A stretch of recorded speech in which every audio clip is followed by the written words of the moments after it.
باطل نے دیکھا کہ ان کو اس طرح سے شکست نہیں دی جا سکتی تو ان کا ذہن بدل دو، فکرے عرب کو دے کے عجم کے تخیلات، اسلام کو حجاز و یمن سے نکال دو۔ اب ان کا کلچر، ان کی تہذیب، ان کا نظریہ، ان کا ویژن بدل دو۔ اس لفظ کو میں نے کیوں زور دے کر کہا، سنو، ویژن 2030 شہزادے صاحب ایک خواب دیکھ رہے ہیں، اور شہزادے صاحب کہاں کے؟ المملکۃ العربیہ السعودیہ، ہائے ہائے ہائے،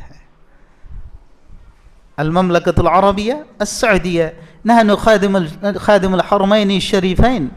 ارے تو بابا، جب اللہ نے اتنا بڑا شرف تجھے دیا، خادم حرمین شریفین بنایا، تو خادم حرمین شریفین جن کے صدقے طفیل میں ملی ہے محمد مصطفیٰ صلی اللہ علیہ وسلم کے صدقے، ان کی شریعت، ان کی تہذیب، ان کی ثقافت، ان کا کلچر، یہ ہمارے لیے مقدم ہونا چاہیے، نہ کہ یہود و نصارہ کا کلچر ہونا چاہیے۔ 2030 کا خواب دیکھ رہے ہیں شہزادے صاحب۔ کیا خواب دیکھ رہے ہیں پتہ ہے آپ کو؟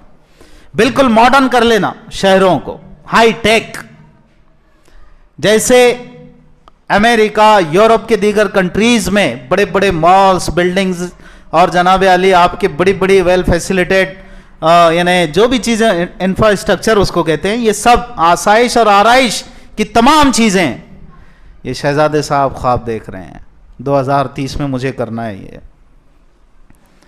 تو پھر ان دہشت گردوں پہ پابندی لگاؤ۔ کون ہے بھائی دہشت گرد؟ جو اللہ کی طرف بلا رہے ہیں، جو دین کی طرف بلا رہے ہیں، جو اللہ رسول کی بات کر رہے ہیں، سیدھے سادے لوگ ہیں لیکن دہشت گرد ہیں، ہائے ہائے ہائے۔